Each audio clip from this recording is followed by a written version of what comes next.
Hello, welcome to Rip It Off. And I am so excited to have my favorite Australian guest on, the one and only Elyse Rooney. Welcome. Hello. Thanks for having me. Of course. Of course. We couldn't have a podcast without having you on. Really, it's just an excuse for us to talk instead of send messages on Facebook. That's exactly what it is. Everyone, if you've heard a conversation between us before, you would know that it's just a conversation between two friends. Exactly, which is what I love. It's always my plan. Like, we come up with sort of like a framework, and then we're like, well, Holy Spirit, I don't know. You take it. We'll just see. We'll just see what happens. But, well, for anybody who doesn't know you, would you take a quick minute and just introduce yourself? Yeah, so I am Elise, as Michelle said, and as you can probably hear by my accent, I am Australian, and I am a mum to I say little kids, but now they're kind of growing up. So they're I 7, know. 6, and 4 now. But I've just been used to saying little kids because when back in the day they were 3, 2, and a baby. I know. And I've been married to my husband for 10 years this year. We're about to celebrate our 10-year anniversary, which is very exciting. I feel like that's like, yeah, we're getting somewhere. You did it. You made it for the first 10 years. Because it feels like the first year's nice, and then the second year, like, okay, and then year 3, 4, you're like, okay, come on, like we're doing life now, come on. And then we're like, yes, 10. And yeah, so I host Christian Motherhood Conversations. The podcast has been the Wholesome Mama Show for the past 4.5 years. And at the start of this year, obviously there was something in the water, and we've all just started I'm just again. changing things up. But yeah, so I've got such a heart for mums, particularly mums of kids in just the thick of motherhood when it comes to all the fun stuff like keeping home and doing the laundry and all the things, but living in their purpose and growing in their faith. Yeah, that's a bit about me. But you guys have to listen to her podcast. One, it's adorable to hear her voice. It's so cute. But then also, I mean, I should say that's number 2, because the content that you give is just so practical. And it has been so helpful for me. Even years later, I remember when we were talking about more like ingredients and stuff, and it just seems so overwhelming. And the one thing that sticks with me is fragrance. No fragrance. Like, you don't want fragrance. I'm like, I can handle that. I can do my best with that. Yeah. Keeping it Yeah. simple is always really nice, which is what you do. You keep it simple, whether it's clean living or it's parenting or being a wife. And that's why you're here today. I'm excited to see what our conversation, where it goes, because we've talked about a few different things, but I think I just want to start by asking you, what is one thing that you would like to rip the bandaid off on when it comes to Christian wives and moms? And specifically sex and intimacy. What's one thing that you're just not hearing talked about? One thing that bugs you, one thing, however you want to take that. I think that I don't know, when I was thinking about this, I was like, oh, there's so much actually, Right? because it's just not a spoken about topic at all. And, at church and things like that, you might have a relationship night, and they might like do one question on like how many times a week is good or something, like, but not actually delving into the desire or the seasons. And I think it's just that we don't talk about, and one thing that I would like the church to talk about more when it comes to sex and intimacy is that it's this ever evolving but seasons. So we are deeply connected in a way now, 10 years on, that than when we in our first year of marriage, when like you're just trying to figure out who is this other person. And Yeah. but then having 3 kids, like, you have your honeymoon stage where there's lots of sex, and then now 3 kids in who are not sleeping through the night. I'm wrecked overnight because I'm still at home with, or one of them, but, doing all the things. Yeah. And so it doesn't look like sex, but intimacy, like separately, don't look the same, like even year by year. And, yeah, we're only 10 years in, but even that, like, there's been the seasons where, like, and then you add in things like I had a chronic condition, endometriosis, where it was really, really painful and we couldn't for a while. And so then that impacts your relationship because, sex is bringing you together. So there's so much to rip off. It's a loaded question, really. It's like, where do we even start? But just probably the seasons and how to navigate, and that it's normal to have Yes. seasons of, feeling more connected, not feeling so connected. What do you do in the not connected seasons? That's such a good point because I think it's so easy to, in your mind, understand that there's going to be seasons of life because naturally there's seasons in Mm, everything.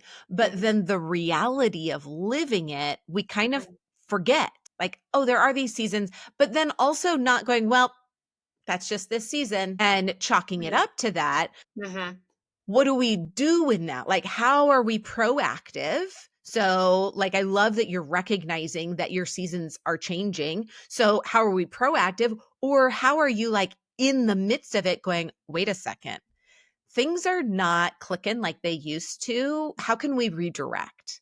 mm, What are the ways? And you're right, the church is not talking about that necessarily because and I get it. Like, I hate to bash the church, the Christian church in general, because I get it. They can only talk about so many things so many times. But what my heart is, and I know what your heart is to start having these conversations so that when we get into churches and someone's like, gosh, you know what? I don't even know if I can ask this question. And they start hearing that these conversations are being had. And they're like, no, actually, I can. It's okay.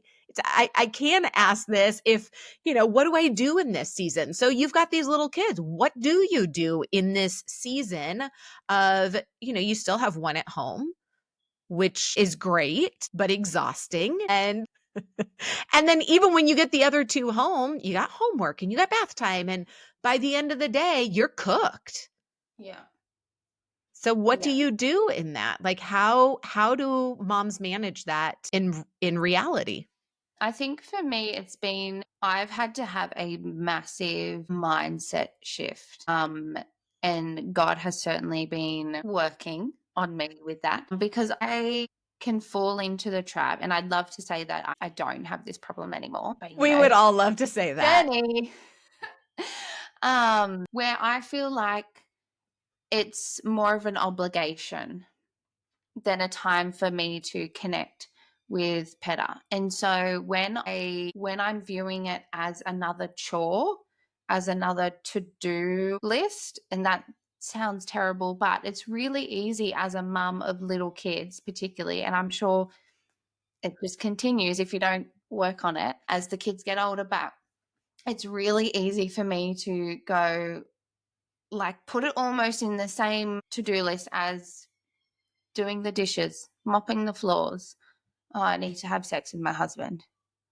Like, and that just, and then you're totally, totally missing the thing. But then so then if I fall into that mindset and then we don't for a while or whatever, and then we start getting at each other, and then you realize actually we need that connection. And when I might not feel like it, I know that actually it's an opportunity for me to love on my husband a way that no one else can. Other people can, and I heard this on another podcast. I think it was Francie Winslow. She's the Heaven in Your Home, isn't it? Yeah, yeah. Years ago when I was starting to realize, oh, I think I need help.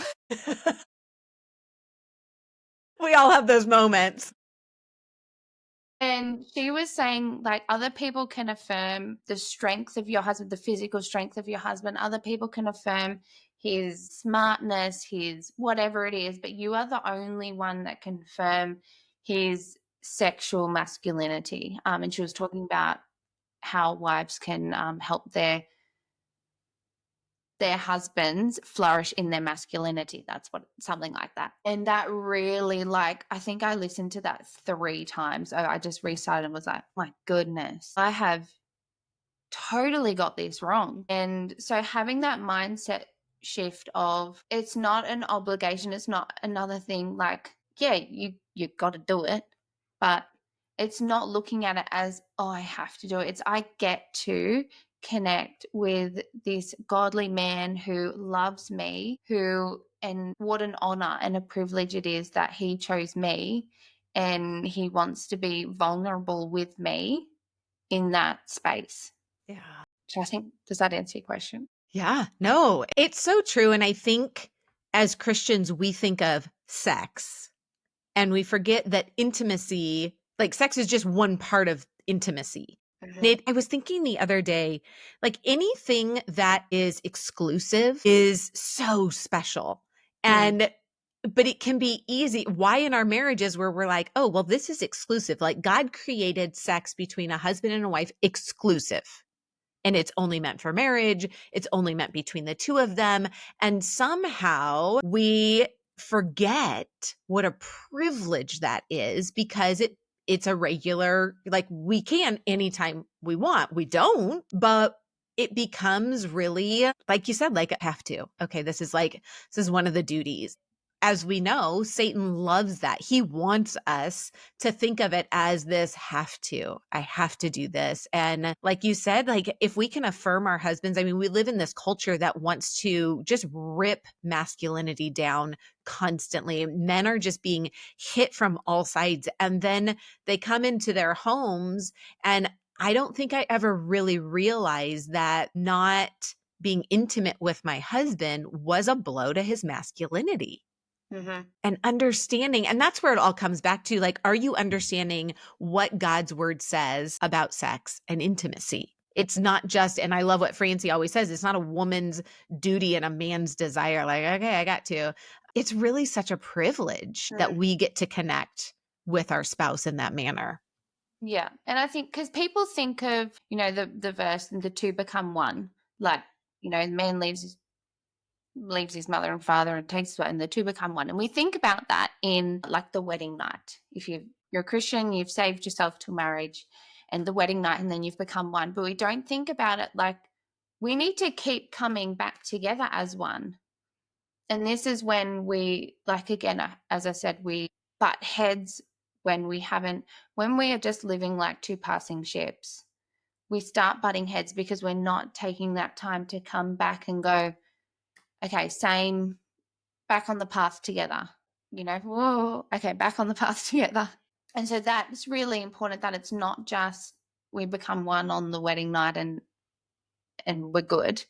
Because, and we see this because there's so many Christian marriages falling apart and breaking. And, of course you don't know everything going on behind closed doors, but I wonder how would this be different if the church was having more of these conversations and, talking to things like desire for women particularly, who, like, some men, they look at you and they're good to go.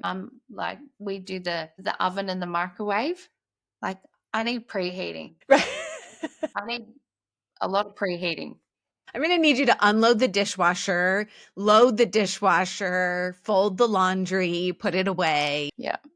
Yeah. But even, and this is kind of changing direction, but even in that, knowing that that's okay, that that's normal, that yeah, you might not have a high libido and, have that desire before he initiates.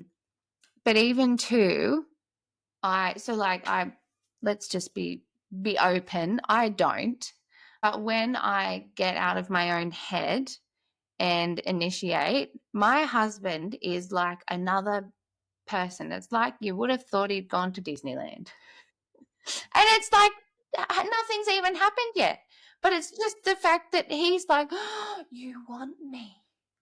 That's so special. And again, seeing that soft-hearted, vulnerable part of him. Yeah, but I just have to get out of my own head and go, yeah, I could go to sleep right now, and that would be nice to get an extra half hour of sleep. Or I could be a real good wife. Yes. Well, and what I always think too is like, I like the connection. That's what is so special. Like, I don't know. I feel like there's this protection too that comes when it's not perfect, and there's no perfect like shield over our marriages. But, and I would say to what you said about Christian marriages, it's the same statistic. 50% of Christian marriages are ending in divorce. And yes, there are a lot of factors involved in that, but I would venture to say that their intimacy and their sex life was not consistent.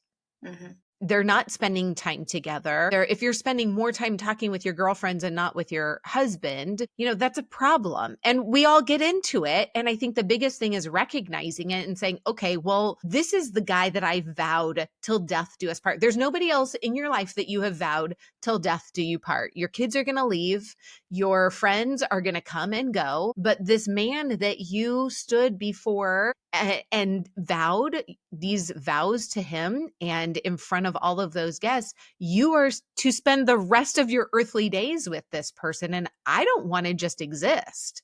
Like, Mm. I want it to be good because we're connecting in so many different ways, but it doesn't start like, we've got one that's getting ready to get married. I need to start like now, or even, when my kids were your age. I wish I had been more aware of it at that point and really pouring into that relationship, because it's so easy. The people that we're closest to are the ones that kind of get like the short end of the stick.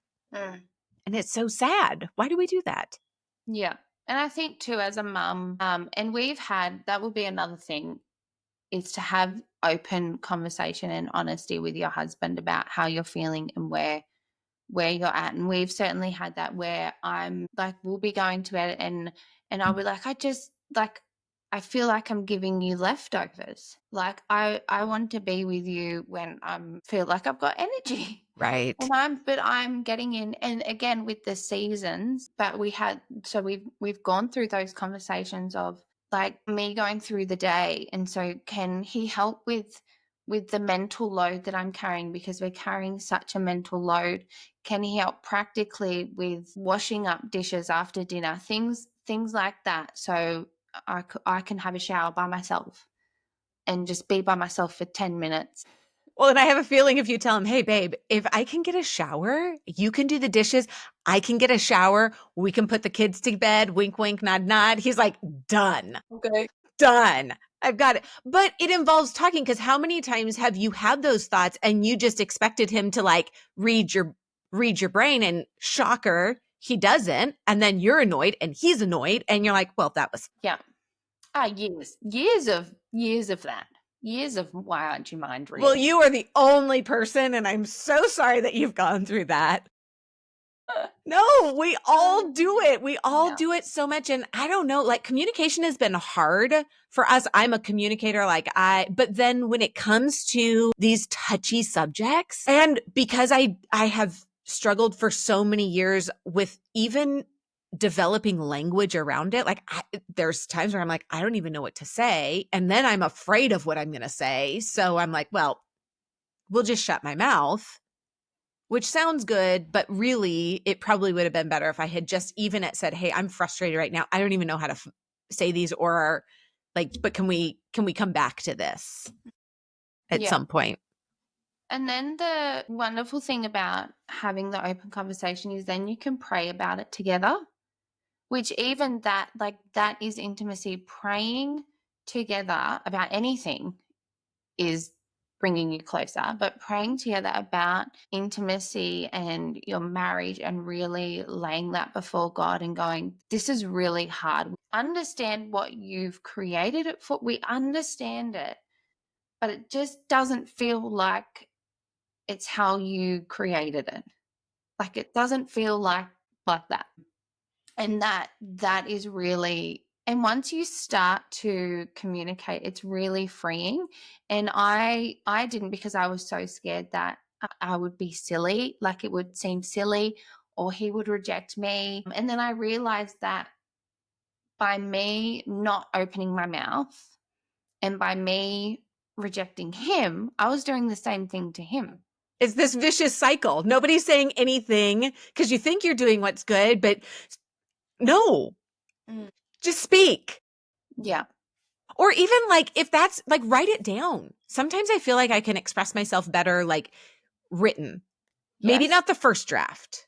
Like the first draft might be the throwaway draft, but like you can put things down. But yeah, figuring out a way to communicate with one another is so incredibly vital. I know it seems so basic, but communication, talk to one another. But I love what you said about spiritual intimacy. So this is kind of a new thought for me is that there are it's really easy to be like, well, there's sex and then there's intimacy, which is basically the same thing, but kind of not. And I have started realizing not only is there like spiritual intimacy, there is non-sexual physical intimacy, just being near each other, having fun together, just social, being intimate in that way, laughing about things. I mean, and with I'm glad I don't speak on a regular basis. Anyways, being a mom of little kids, it can be like you are exhausted at the end of the day. And maybe that means like, you know what? Let's go take the kids to the park. We're going to have fun. It's going to be a connection on a different level. Maybe it will lead to sex, maybe it won't, but it's going to bond you in a way that just sitting at home seeing all the stuff that needs to get done is not bonding you. Yeah. Yeah. And going back to like flirting and dating, like I think we lose that in the monotonous of the day-to-day life of, he goes to work, I get the kids ready for school, I do school, and then I'm home with our youngest, then we go do pickup, and then we come home, and then it's afternoon, I'm getting dinner, he gets home, we have dinner, then it's bath, story, bed, and then we Then you flop on the crash. couch because we're exhausted. Like, and then it's repeat, repeat, repeat, repeat. And so, yeah, how can you add in more fun into your day? And if you have to include the kids, include the kids. And I love seeing my husband being a good hands-on dad. Like that to me, I'm like, yes. Yes.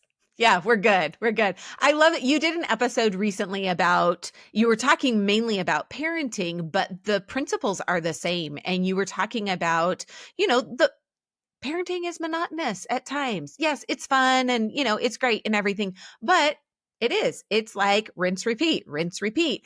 And while I love a good routine, sometimes it can get a little crazy. And one thing that I love that you said is you guys were camping and one of the girls wanted to go to the park and wanted you to, first of all, you said like a flying fox, I think. And I was like, oh, is that some animal that is only indigenous to Australia? It took me a minute to realize, like, seriously, there's a language barrier. I'm Australian English as a second language, I guess. And so then I was like, oh, it's some sort of swing, I think, or something along those lines. And just how much fun you had. Like, we need to do more of that with our husbands. So you don't have flying, this is total diagram. You don't have flying foxes in your playgrounds? Elyse, we So, have removed like anything that, like, if you could, like, maybe trip, someone has been sued. So we remove that. yeah, no, we raise our kids hardcore over here. No, so it's like you're on there's two poles. There's a wire, and Okay. then there's like a string with a little seat. So it's kind of like a swing, but you hop on it and then you sit on the wire and fly down the hill. Kind of like a zip line, maybe like a little. Yeah, Okay. yeah, Okay. but Yeah. the small playground version. Got it. Yeah, Got it. that's called a flying fox. I love it. Anyway, we digress. But yes, having and I got on it, and it was so much fun. They're probably like, mom, can you get off now? We want to get on. Yeah, they were, but that's okay. But I think adding more fun and even back to routines and day to day, don't be afraid to, if you are particularly in the young kids like toddler stage, scheduling intimacy into the calendar, scheduling sex into the calendar. It sounds horrendous, and It really does, but it's at first great. I hated that we had to do it, but we did. Otherwise, it did not happen. Yeah. And then during the day, I could, if I knew like, okay, we're having sex tonight, I then in the day could sort of work. Work adjust yourself up it. to it. Like, not work yourself up, but like prepare. Well, here's the thing. If you put that on the calendar, Satan is going to try and like detour you every way. So you can be praying throughout the day. Hey, Lord, this is the time that we have set aside tonight. If for whatever reason it goes awry, I'm just going to say that that was from you, but we're going to purpose. This is Yeah. our night tonight. This is what we're going to do. Yeah. Yeah. Yeah, and even what was I gonna say? No, it's gone now. About not having leftovers. This was in sort of the season where I was like, I'm just giving you leftovers. I would sort of have an easier day so that the mental load wasn't as much, so that like we'd do takeout that night, so that because in that toddler season, and we had three in 3 years, so we were You were, silly. you were Anyway, we learnt the consequences. No, we were blessed with three you miracles very close together. If definitely a anyone doesn't know, blessing. it took us nearly a year to fall pregnant with our first, and we thought that would be the same for our second. It was not. It was one thing. Clearly was not.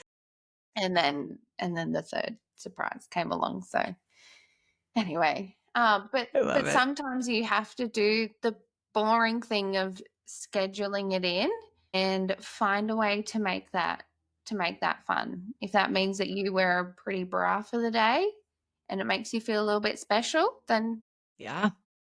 Do it.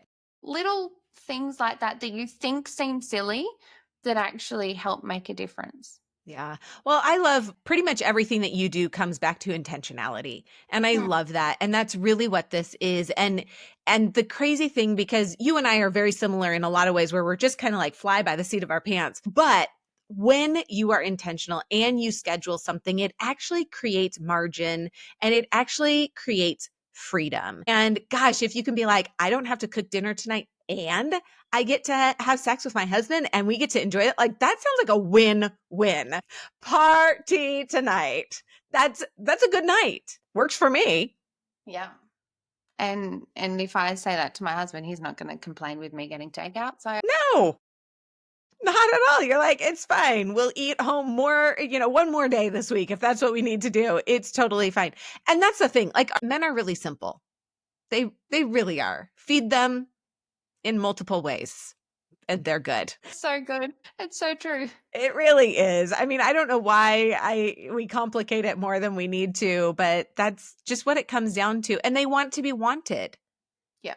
And I think we forget that. Like we focus on we're the feminine one who wants to be chased and wants to be pursued, and we want to be wanted. And we forget that actually in our husband's masculinity, in his godly masculinity, he wants to be wanted and he wants to know that, like, oh, babe, you're so hot. Like saying things like that. Yeah.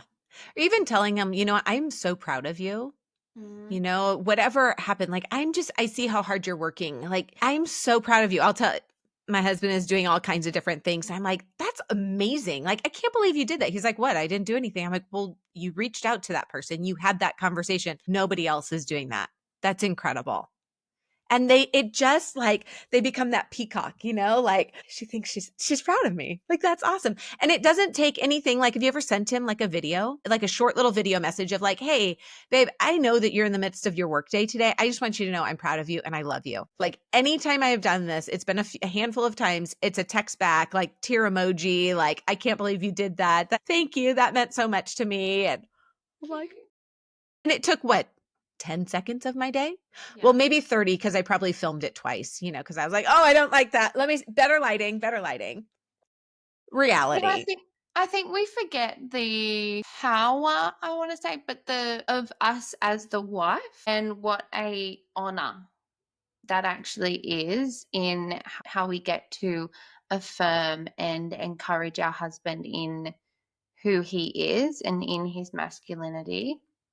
And particularly, as you said earlier, with the world attacking masculinity as much as it's attacking femininity, as even probably more, we get to be the one in that safe space, in that vulnerable space, to build him up and lift him up. And that was probably one of the biggest thing that has changed my mindset around the whole thing, was that it's so much more than like intimacy, so much more than I have to have sex with you. Like this whole thing of I get to be the one to love you in a way that no one else can. I get to be the one who gets to be with you in a way that no one else can, and build you up and encourage you in that soft, tender, vulnerable part of your heart. Speak to that the way that no one else can, and what a privilege that is. I love that, Elyse. That is a beautiful place to end this because it's so true. Yes. Applause, applause, applause. That was so well put. Where can everyone find you? Yeah, so everyone can find me, the podcast, Christian Motherhood Conversations, and on Instagram is probably where I'm most active, at Wholesome Mama. So still Wholesome Mama on Instagram, but podcast is now Christian Motherhood Conversations. I love it because it's so clear. Like, this is what you're doing. You're having conversations with these moms. They need to hear it. I love you, my friend. And thank you so much for coming on. Thanks for having me.